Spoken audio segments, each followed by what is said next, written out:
అందరికీ శుభోదయం. నా పేరు రెడ్డి చంద్రశేఖర నాయుడు. కోనూరు జిల్లా పరిషత్ హై స్కూల్లో సోషల్ అసిస్టెంట్గా పనిచేస్తున్నాను. కోనూరు గరుడు మండలం విజయనగరం జిల్లా. అయితే కరోనా సమయంలో మనకు ప్రత్యక్ష బోధన వీలు కాని సందర్భంలో ఆన్లైన్ క్లాసులు చెప్పించడం జరుగుతుంది. అందులో భాగంగా నాకు ఈరోజు కేటాయించినటువంటి క్లాస్ 6th క్లాస్. అందులో భాగంగా మొదటి పాఠం అయినటువంటి hour earth in the solar system, సౌర కుటుంబంలో మన భూమి. అయితే పిల్లలు, మీ అందరికీ తెలిసిందే, మనందరూ కూడా నివసిస్తున్నది ఈ భూమిపైనే. మనం ఏ విధంగా అయితే మనకు అమ్మ, నాన్న, తాత, అమ్మమ్మ, నానమ్మ, grand father, grand mother, father, mother, brother, okay, like this ఒక ఫ్యామిలీ ఏ విధంగా అయితే ఉందో మనం నివసిస్తున్నటువంటి ఈ భూమికి కూడా ఒక కుటుంబం అనేది ఉంది. ఏమిటా కుటుంబం ఇప్పుడు చూద్దాం. అయితే మనం పాఠంలోకి వెళ్ళబోయే ముందు మీకు కొన్ని అంశాలు గుర్తు చేసుకుందాం. ఏంటంటే, మీలో చాలామంది వేసవి కాలంలో కానీ లేదా ఇంకేదైనా సందర్భంలో కానీ మీరు మీ యొక్క మేడల పైన పడుకోవడం లేదా కూర్చొని మాట్లాడుకునే సందర్భంలో ఆకాశంలోకి చాలాసార్లు చూసే ఉంటారు, రైట్? ఒకసారి గుర్తు తెచ్చుకోండి అందరూ కూడా. అయితే ఈ విధంగా మీరు ఆకాశంలో చూసే సమయంలో మీకు అక్కడక్కడ కొన్ని మెరిసేటటువంటి వస్తువులు కనిపిస్తుంటాయి. ఓకే, సమ్ ట్వింక్లింగ్ లైట్స్ మీరు గమనించే ఉంటారు. అయితే ఈ గమనింపులో భాగంగా కొన్నిసార్లు దూరం నుంచి ఆకాశంలో ఏవైనా కొన్ని దీపాలు పడిపోతున్నట్టు కూడా మీకు అనిపించవచ్చు. అయితే ఇవన్నీ ఏంటి అనే మీకు సందేహం, డౌట్స్ అనేవి మీకు ఆల్రెడీ వచ్చి ఉంటాయి. అయితే ఈ పాఠంలో భాగంగా అందులో కొన్ని సందేహాలు, డౌట్స్ని మనం తీర్చుకోవడం జరుగుతుంది. ఫస్ట్ ఆఫ్ ఆల్, మీరు రాత్రిపూట పడుకునే సందర్భంలో ఆకాశంలో చూసినప్పుడు మీకు కనిపించినటువంటి ఆ మెరిసే దీపాలు, ట్వింక్లింగ్ లైట్స్ అనేవి, వాటన్నిటిని మనము ఏమంటామంటే స్టార్స్. ఏమంటామండి? స్టార్స్. ఓకే, అయితే ఈ స్టార్స్ అనేవి ఏ విధంగా వచ్చినాయి? How these stars are come out, right? అదే విధంగా మన భూమి అనేది ఈ సౌర కుటుంబంలోకి ఏ విధంగా భాగమైంది అనేది కూడా మనం తెలుసుకుంటాం. అయితే ఈ స్టార్స్ అనేవి మనకు మెరుస్తూ ఉంటాయి. అందుకే వీటిని స్టార్స్ అన్నారు. ఏంటంటే, ఏ ఖగోళ వస్తువులైతే తమంతట తాము వెలుతురిని, వేడిని వెదజల్లుతాయో వాటిని మనము నక్షత్రాలు అంటాము, స్టార్స్. ఓకే, అయితే ఈ నక్షత్రాలు అనేవి వేడిని, వెలుతురిని వెదజల్లడం వలన మనకు అవి మెరుస్తూ ఉంటాయి. ఇందులో భాగంగా ఈ స్టార్స్ అనేవి ఎక్కడ ఉంటాయి అంటే మనకు విశ్వంలో ఉంటాయి. ఈ విశ్వంలో ఉన్నటువంటి ఈ నక్షత్రాల తాలూకా గుంపులు ఉంటాయి. అంటే కొన్ని కోటాను కోట్ల నక్షత్రాలన్నీ కూడా ఒక దగ్గర గుంపులుగా పడి ఉంటాయి అన్నమాట. అంటే the group of stars called as Galaxy. వాటిని మనం ఏమంటామంటే గెలాక్సీలు అంటాము. అయితే అటువంటి గెలాక్సీలు మన సౌర కుటుంబం, మన భూమి, మన చంద్రుడు ఉన్నటువంటి గెలాక్సీని ఏమన్నామంటే పాలపుంత. ఏమన్నామండి? పాలపుంత. అదేవిధంగా ఈ పాలపుంతలో భాగమే మనకు సౌర కుటుంబం. పాలపుంతలో భాగమే మనకు సౌర కుటుంబం. ఈ సౌర కుటుంబం, సోలార్ ఫ్యామిలీ. ఈ సోలార్ ఫ్యామిలీలో ఉండేటటువంటి సభ్యులు ఎవరెవరు ఉన్నారంటే మనకు ప్రధానంగా అందరికి యజమాని అయినటువంటి సూర్యుడు. మన సౌర కుటుంబాన్ని మొత్తానికి యజమాని అయినటువంటి సూర్యుడు. The total head of our solar family is the sun. Okay, అదే విధంగా ఈ సూర్యుడితో పాటుగా మనకు సౌర కుటుంబంలో ఉన్నటువంటి కొన్ని సెలెస్టియల్ బాడీస్ ఉన్నాయి. వాటిని మనము ప్లానెట్స్, గ్రహాలు, అదే విధంగా ఉపగ్రహాలు,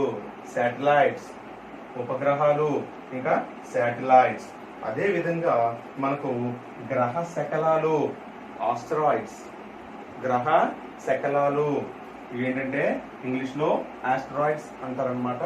అదే విధంగా తరువాత వచ్చేవి తోక చుక్కలు. ఏంటండి? తోక చుక్కలు. ఇవేంటివి? కామెట్స్. వీటిని ఏమంటామంటే కామెట్స్ అంటాము. అదే విధంగా మనకు ఉల్కలు అనేవి కూడా మన సౌర కుటుంబంలో భాగంగానే మనం చెప్పుకుంటాం. ఈ ఉల్కలను మనం మీటియోరాయిడ్స్ అంటారు. ఉల్కలు ఇంగ్లీష్ ఏమంటామండి? మీటియోరాయిడ్స్. ఎస్, వన్స్ అగైన్,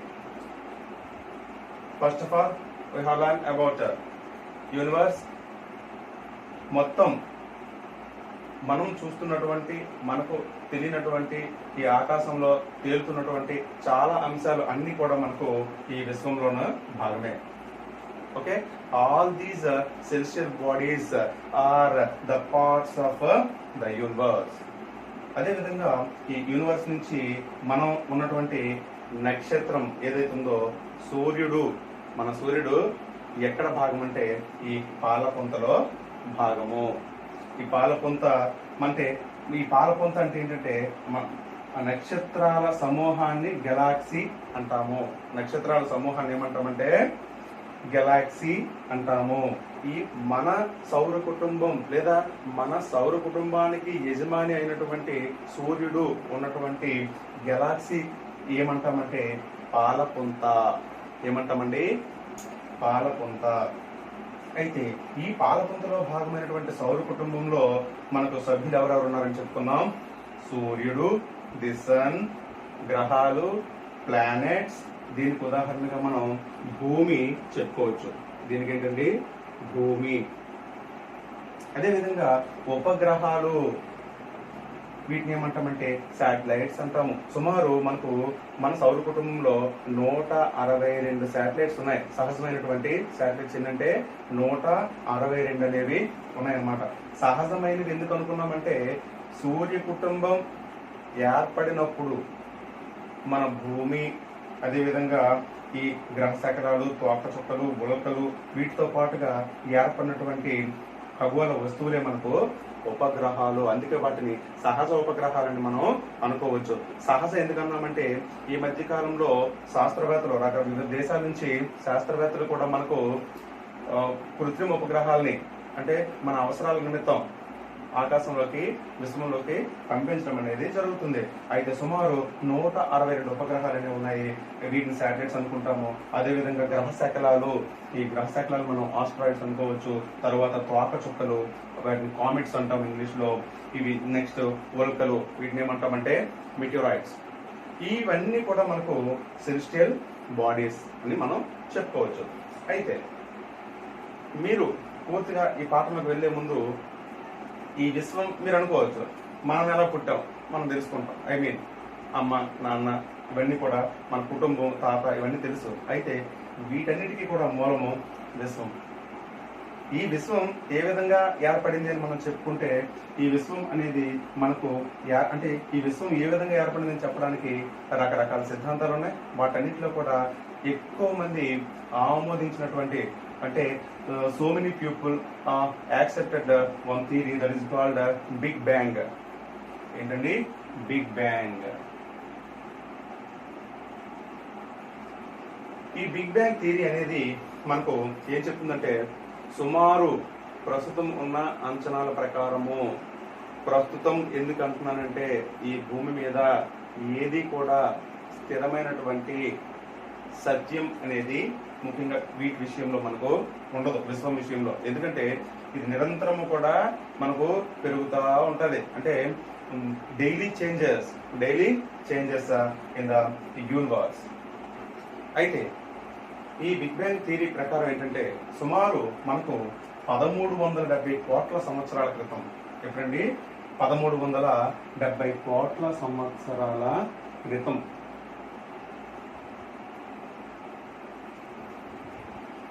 మనకు హైడ్రోజన్ అనేటటువంటి ఒక గ్యాస్, అంటే హైడ్రోజన్ అనేటువంటి ఒక వాయువుతో కూడినటువంటి అత్యంత అంటే ఎక్కువ సాంద్రత కలిగినటువంటి ఒక బిందువు రూపంలో ఒక పదార్థం ఉండేదని, ఆ బిందువు అనేది అనుకోనటువంటి సంఘటన వలన, విపరీతమైనటువంటి ప్రేలుడు వలన అది మొత్తం విశ్వంలోకి అణువులుగా మారిపోయి మొత్తం విస్తరించిందని, తరువాత కాలంలో ఆ అణువులన్నీ కూడా కొన్ని దగ్గరకు చేరి కలిసిపోయి మనం ప్రస్తుతం చూస్తున్నటువంటి నక్షత్రాలుగాను అదేవిధంగా గ్రహాలుగాను మారింది అని చెప్పేటటువంటి సిద్ధాంతమే మనకు ఈ బిగ్ బ్యాంగ్ సిద్ధాంతము. దీన్ని మనం తెలుగులో మహావిస్ఫోటన సిద్ధాంతం అని కూడా చెప్పుకోవచ్చు. అయితే ఈ మహావిస్ఫోటన సిద్ధాంతం ప్రకారము ఏర్పడినటువంటి విశ్వము లేదా ఈ యూనివర్స్ లో భాగమే మనకు పాలపుంత. ఏంటండి? పాలపుంత.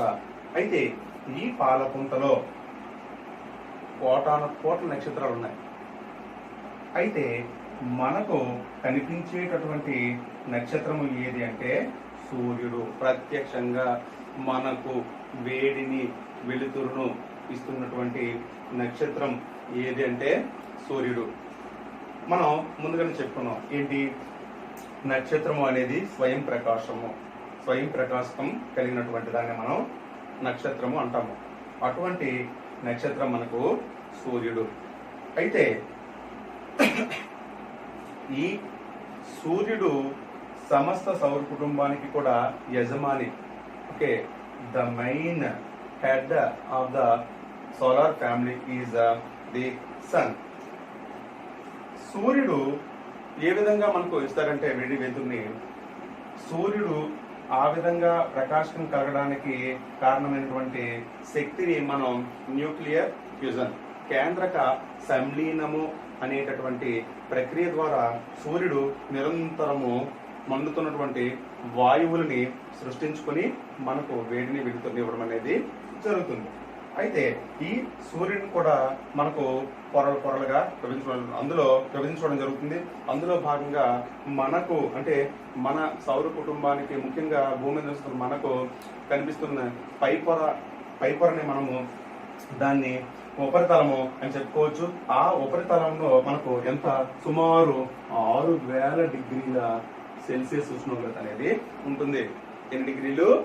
6000 డిగ్రీలు. అయితే ఈ 6000 డిగ్రీల సెల్సియస్ ఉష్ణోగ్రత ఒకసారి ఊహించుకోండి. మనకు వేసవి సెలవులు ఇస్తారు కదా, ఆ వేసవి సెలవుల్లో మనకు వస్తున్నటువంటి ఉష్ణోగ్రత మహా అయితే అత్యధికంగా 45, 43, 47, ఎక్కడో కొన్ని ప్రాంతాల్లో 50 దాటి ఈ సెల్సియస్ అంటే ఉష్ణోగ్రత అనేది మనకు నమోదవడం జరుగుతుంది. ఆ 50, 45, 48 ఈ డిగ్రీల సెల్సియస్కే మనం ఎంత వేడి ఫీల్ అవుతున్నామంటే సూర్యుడి దగ్గరికి వెళ్తే ఏమైనా ఉందా? చూసారు ఒకసారి. అయితే ఈ సూర్యుడు సమస్తమైనటువంటి సౌర కుటుంబానికి వేడి వెలుతురు ఇవ్వడం అనేది జరుగుతుంది. All solar family grasping heat and light from the sun. Now we will go to planets, గ్రహాలు. ఓకేనా? అయితే మీకు డౌట్ రావచ్చు, సార్ విశ్వం ఎలా ఏర్పడిందో చెప్పారు, పాలపుంత అంటే ఏమిటో చెప్పారు. అయితే ఈ సౌర కుటుంబం కూడా ఏ విధంగా ఏర్పడి ఉండవచ్చు అనే సందేహం మీకు కలగడానికి అవకాశం ఉంది. దీనికి కూడా ఒక సిద్ధాంతాలు చాలా సిద్ధాంతాలు ఉన్నాయి. అందులో సందేహం లేనిది ఎక్కువ మంది ఆమోదించినటువంటి సిద్ధాంతము ఏది అంటే మనకు గ్రహకాల పరికల్పన సిద్ధాంతము. ఏదండి? గ్రహకాల పరికల్పన సిద్ధాంతము. దాన్ని మనము ఇంగ్లీష్లో ప్లానెటెసిమల్ థియరీ అని చెప్పుకోవచ్చు అనమాట. అయితే ఈ ప్లానెటెసిమల్ థియరీ ప్రకారము మనం గమనించుకుంటే మీకు చిన్న ఉదాహరణ ద్వారా చెప్తారు. మీరు చాలా సందర్భాల్లో ఆడుకునే ఉంటారు. ఏంటి? చాలా ఆటలు ఆడతారు. అందులో భాగంగా అయస్కాంతం, మ్యాగ్నెట్స్ ఉంటాయి కదా, వాటితో మీరు ఆడుకునేటటువంటి సందర్భాలను గుర్తించుకోండి ఒకసారి. అందులో మీరు 2 అయస్కాంతాలు పట్టుకొని ఏదైనా కొన్ని చిన్న చిన్న ఇనుము ముక్కలు ఉంటాయి కదా, వాటితో ఐరన్ పార్టికల్స్ ఉంటాయి కదా, వాటితో మీరు ఆడుకున్న సందర్భంలో అవి రెండు అయస్కాంతాలు కూడా మనం ఈ విధంగా ఇట్లా అనుకుంటే అవి రెండు అయస్కాంతాలకు కూడా ఆకర్షితమవుతాయి. ఓకే, అయితే ఈ అయస్కాంతత్వం ఏ అయస్కాంతం యొక్క పార్ట్ లో ఎక్కువగా ఉందో, అంటే ఏదైతే పెద్ద అయస్కాంతం పార్ట్ ముక్కుందో దానికి మనకు ఎక్కువ ఈ ఐరన్ పార్టికల్స్ అంటే ఈ ఇనుము ముక్కలు అనేవి దానికి ఆకర్షితం అవడం జరుగుతుంటాయి, దానికి అంటుకోవడం జరుగుతుంటది. గమనించండి ఒకసారి గుర్తుంచుకోండి. అయితే అందులో భాగంగా సపోజ్ ఒక దగ్గర ఒక అయస్కాంతం ఉంది, దాని దగ్గర కొన్ని ఇనుము ముక్కలు దాని చుట్టూ లేదా దాని దగ్గరలో ఉన్నాయి.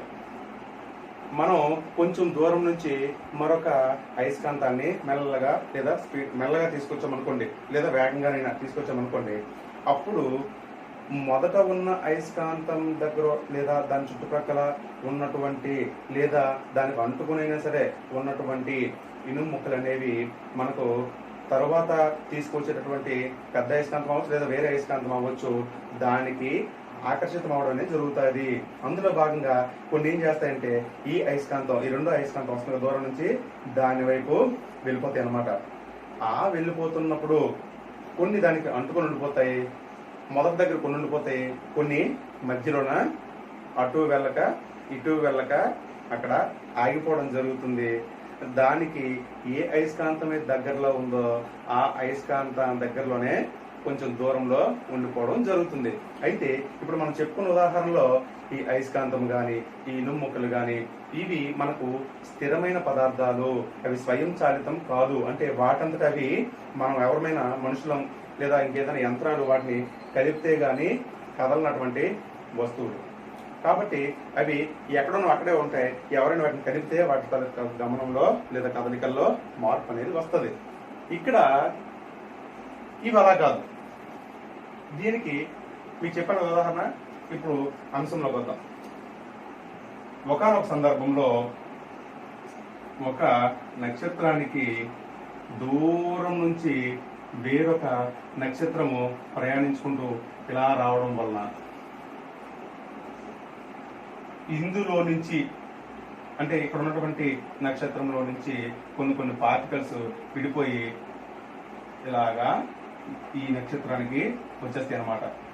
అందులో భాగంగా కొన్ని అక్కడక్కడ ఉండిపోవడం జరిగింది, ఇక్కడక్కడ ఉండిపోవడం అనేది జరిగింది. ఉండిపోయి ఇవన్నీ క్రమక్రమంగా ఈ అణువులు ఒకదానికి ఒకటి ఆకర్షితమై ప్రస్తుతం ఉన్నటువంటి గ్రహాలుగా ఏర్పడ్డాయి. గ్రహాలుగా ఏర్పడినవన్నీ కూడా మనకు ఉపగ్రహాలుగా మిగిలిపోయినాయి. అందులో భాగంగా ఏర్పడిన మనకు ఈ గ్రహ శకలాలు, ఆస్ట్రాయిడ్స్, అదేవిధంగా తోక చుక్కలు, కామెట్స్, అదేవిధంగా ఉల్కలు, మెటియోరాయిడ్స్. ఓకే, అర్థమైంది అనుకుంటాను.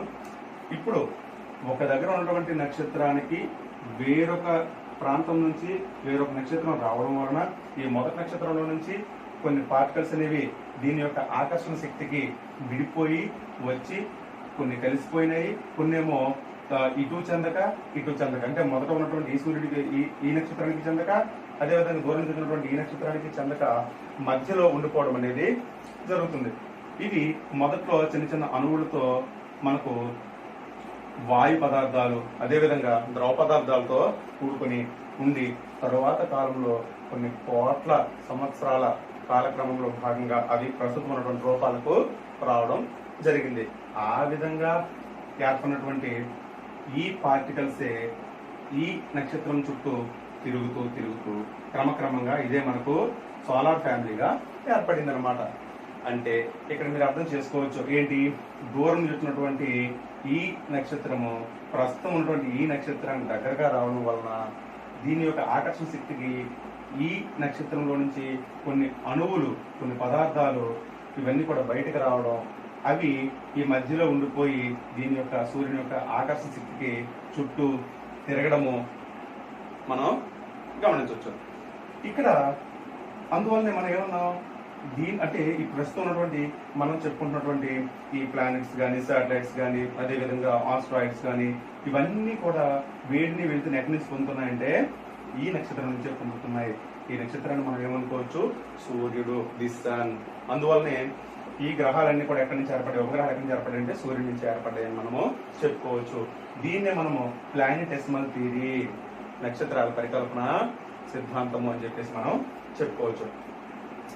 అయితే ఇప్పుడు మనం సన్ గురించి మాట్లాడాం. ఈ సూర్యుడు అనేది యాక్చువల్గా మనకు చూడడానికి చాలా ఏదో గట్టిగా దృఢంగా ఉన్నటువంటి పదార్థంలో దూరం నుంచి కనిపిస్తుంది. కానీ సహజంగా అది మండుతున్నటువంటి వాయుగోళము. ఇదంతా కూడా మనకు రకరకాల గ్యాసెస్ తో కూడుకున్నటువంటి మండుతున్న వాయువులతో కూడుకున్నటువంటి వాయుగోళమే మనకు సూర్యుడు. అయితే నెక్స్ట్ గ్రహాలు మనకు ఎన్ని ఉన్నాయంటే మొదట్లో 9 గ్రహాలుగా చెప్పుకోవడం జరిగింది. ఏంటండి, 9 గ్రహాలుగా మనకు చెప్పుకోవడం జరిగింది. అందులో భాగంగా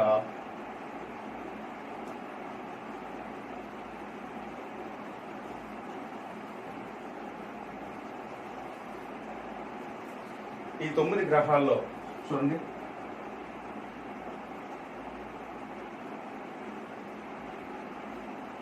సన్. అదేవిధంగా ఇక్కడికి వచ్చేసరికి మనకు దీనికి దగ్గరలో ఉన్నటువంటిది బుధుడు.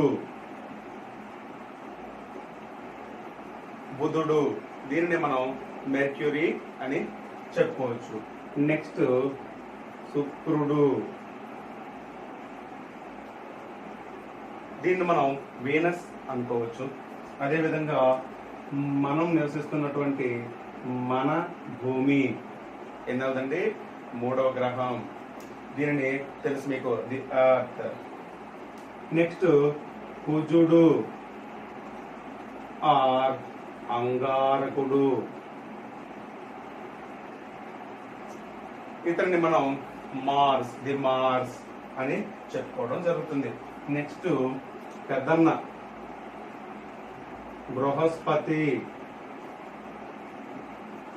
ఆర్ గురుడు.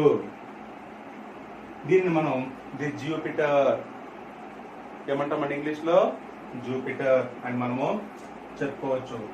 అదే విధంగా తర్వాత వచ్చేసరికి శని, దీన్ని మనం సాటర్న్ ఏమంటామండి, సాటర్న్. అదే విధంగా వరుణుడు, దీనిని మనం యురేనస్ ఏమంటాము, యురేనస్. ఇంద్రుడు ఏమన్నాము, ఇంద్రుడు. దీనిని మనం నెప్ట్యూన్ అని చెప్పుకోవచ్చు. నెక్స్ట్ ప్లూటో, దీనిని మనం యముడు అంటాము. ఏమంటామండి, యముడు అంటాం. ఇప్పుడు చూడండి, there are 9 planets are in the solar family. Okay, those are Mercury, the Venus, the Earth, the Mars, the Jupiter, the Saturn,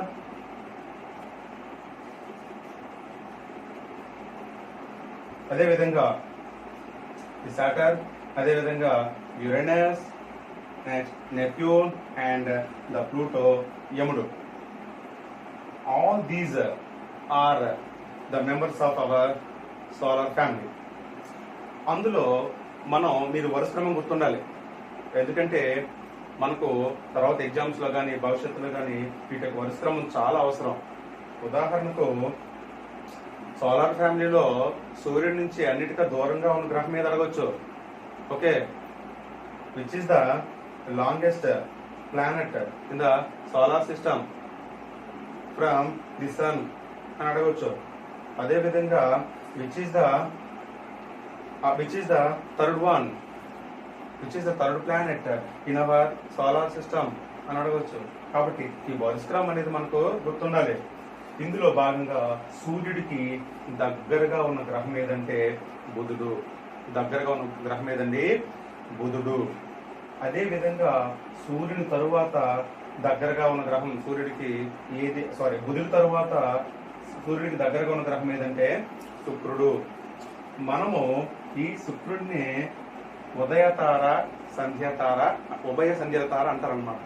దీనికి వేగు చుక్క అని కూడా మనము చెప్పుకోవచ్చు. అదేవిధంగా మూడో గ్రహం ఏది అంటే భూమి. సూర్య కుటుంబంలో సూర్యుడికి దూరంగా లేదా దగ్గరగా ఉన్న గ్రహాల్లో మూడవ గ్రహము ఏది అంటే మనకు భూమి. అదే విధంగా తరువాత నాలుగవ గ్రహము కుజుడు లేదా అంగారకుడు, దీన్ని దిమాస్ అని చెప్పుకున్నాం. అదే విధంగా బృహస్పతి. వీటిని మనం ఈ విధంగా డివైడ్ చేసుకోవచ్చు. ఆ డివైడింగ్ ఎందుకు వచ్చిందని మనం చూద్దాం. అయితే ఇక్కడ మనం దీనిని భూమికి కవల సోదరుడు, ట్విన్ ప్లానెట్ అంటారు. భూమికి కవల ఎవరు అంటే మనకు శుక్రుడు. ఎందుకంటే పరిమాణంలోనూ అదేవిధంగా ఆకారంలోనూ ఇంచుమించుగా మన భూమికి మనం నివసిస్తున్నటువంటి ఈ ఎర్త్కి అది దగ్గరగా ఉంది కాబట్టి దాన్ని ఏమన్నామంటే భూమికి కవల గ్రహము అని చెప్పేసి ఏంటంటామంటే శుక్రుడు. అంతేకాకుండా మన భూమికి దగ్గరగా ఉన్న గ్రహము ఏది అంటే శుక్రుడు అని మనం చెప్పుకోవచ్చు. భూమికి దగ్గరగా ఉన్న గ్రహం ఏదంటే శుక్రుడు. సూర్యుడికి దగ్గరగా ఉన్న గ్రహం ఏదంటే బుధుడు. అయితే వీటిల్లో బుధుడు దగ్గరగా ఉన్నాడు, కానీ శుక్రుడు చాలా వేడిగా ఉంటాడు. ఎందుకంటే మనకు 95% సుమారుగా కార్బన్ డైఆక్సైడ్ తోనే ఉంటుంది మనకు ఈ శుక్రగ్రహం. ఓకే, అదే విధంగా నెక్స్ట్ వచ్చేసరికి భూమి తర్వాత వచ్చేసరికి కుజుడు లేదా అంగారకుడు. ఇక్కడ మనం చెప్పుకోవాల్సిన అంశాలు ఈ గీత ఎందుకు గీసాం, డివైడ్ చేసామంటే మనము ఈ బుధుడు, శుక్రుడు, భూమి, కుజుడు లేదా అంగారకుడు వీటన్నిటిని కూడా మనం అంతర్గ్రహాలు అని చెప్పుకోవచ్చు. ఏమని చెప్పుకోవచ్చు? అంతర్గ్రహాలు. అదే విధంగా మనకు వచ్చినటువంటి జూపిటర్ కానీ, సాటర్న్ కానీ, యురేనస్ కానీ, నెప్ట్యూన్ కానీ, ప్లూటో కానీ వీటిని మనం ఔటర్ ప్లానెట్స్ అంటే బాహ్య గ్రహాలను మనం చెప్పుకోవచ్చు. Okay, the first 4 are inner planets and the next 5 are outer planets. ఈ విధంగా ఎందుకు అన్నారంటే సూర్యుడి నుంచి ఏర్పడే క్రమంలో మనకు ఈ మొదట ఉన్నటువంటి 4 గ్రహాలు కూడా వివిధ రకాల మనకు ఏమంటారంటే శిల అంటే రాళ్లతో కూడినటువంటి గ్రహాలు. రాళ్లతో కూడుకున్నటువంటి గ్రహాలు అంటే ఘన పదార్థాలు ఎక్కువ ఉన్నటువంటి గ్రహాలు ఏదంటే మనకు బుధుడు, శుక్రుడు, భూమి, కుజుడు లేదా అంగారకుడు.